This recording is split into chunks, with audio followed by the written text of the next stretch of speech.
سارے جہاں سے اچھا ہندوستان ہمارا، ہم بلبلیں ہیں اس کی یہ گلستان ہمارا، کہنے والے علامہ محمد اقبال خطبہ الہ آباد میں دو ملک اور دو قومی نظریہ کیوں پیش کرنے پر مجبور ہو گئے؟ اقبال اچھے وکیل تھے یا اچھے شاعر؟ اور پھر شاعری کو ہی کیوں سب کچھ بنا لیا؟ اقبال سیاست کیوں چھوڑ بیٹھے جبکہ وہ ساتھ ساتھ 1926 میں الیکشن بھی لڑ رہے تھے، وہ سیٹیں بھی جیت رہے تھے اور وہ سیاسی طور پہ قائد اعظم کو واپس لانے کی کوشش بھی کر رہے تھے؟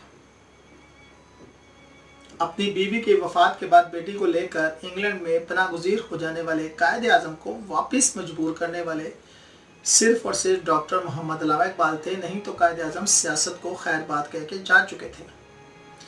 یہ تاریخی حقائق سے پردہ اٹھاتے ہیں اپنے اس انٹرسٹنگ سٹوری میں، جو ہے ڈاکٹر محمد علامہ اقبال کے 15 امیزنگ فیکٹس کے بارے میں۔ شیخ نور محمد اور امام بی بی کے گھر پیدا ہونے والے ڈاکٹر محمد علامہ اقبال نے 16 سال کی عمر میں میٹرک کا امتحان اعزازی طور پہ پاس کیا، گولڈ میڈل اور وظیفہ بھی لیا۔ 3 شادیاں کی، کریم بی بی، سردار بیگم اور مختار بیگم۔ کریم بی بی سے پیدا ہونے والے بیٹے آفتاب اقبال نے قائد اعظم کو علامہ اقبال کو بہت تنگ کیا اور علامہ اقبال پہ کتاب لکھ کے بھی کیچڑ اچھالا۔ علامہ اقبال کو سخت ناپسند اور علامہ اقبال انہیں سخت ناپسند کرتے تھے۔ سردار بیگم سے 2 اولادیں ہوئیں، جاوید اقبال اور منیرہ بانو۔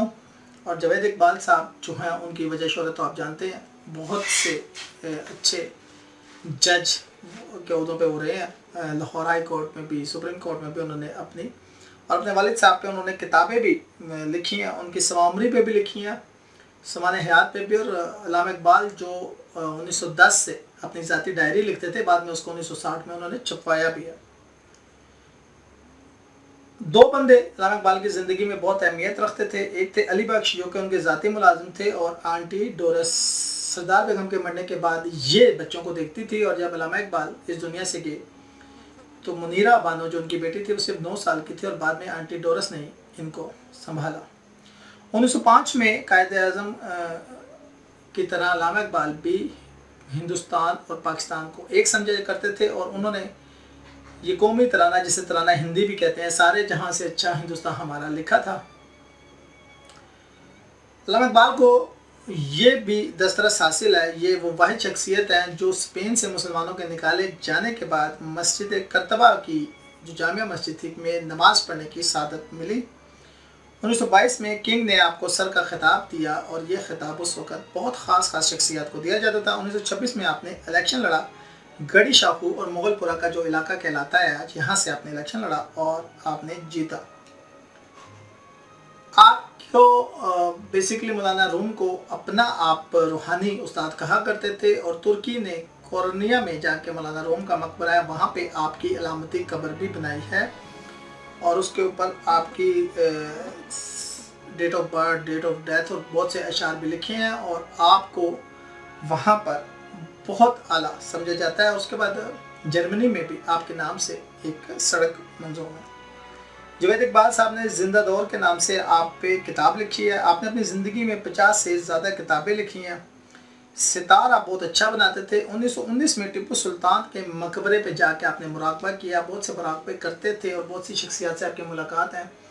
علی بخش نے آپ کی دادا گنج بخش سے ملاقات کا احوال بھی بیان کیا ہے، جو کہ بہت سی جگہوں پر آیا ہے کہ بہت سے روحانی بزرگ بھی آپ کی محفلوں میں شرکت کرتے تھے۔ آپ سے کسی نے پوچھا تھا کہ آپ کو حکیم الامت کا خطاب ملا ہے تو یہ کیسے ملا، تو آپ نے کہا تھا میں نے 1 کروڑ دفعہ درود شریف ختم کیا ہے، جس کی وجہ سے مجھے ملا ہے۔ لاہور میں بیبیاں پاک دامنہ صبح صبح حاضری دیا کرتے تھے، اور بیبیاں پاک دامنہ کی پر فضا مقام پہ بیٹھ کے آپ نے بانگ درا اور بارِ جبرائیل لکھی۔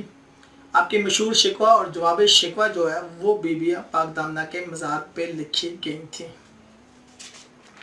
اقبال مسلمانوں کو جگانے کے لیے سرگرم عمل تھے۔ خطبہ الہ آباد ان کا مشہور ہے، جہاں انہوں نے 2 قومی نظریہ پیش کیا تھا۔ 1938 میں وفات پائی، اور شاہی قلعے کے باہر آپ کا مقبرہ ہے۔ آپ مسلمانوں کو جگانے کے لیے کوششیں کرتے رہے، قائد اعظم کو واپس لانے والے بھی شخصیت آپ ہی تھے۔ علامہ اقبال کے ہم نے کچھ انٹرسٹنگ فیکٹس آپ کو بتائے ہیں۔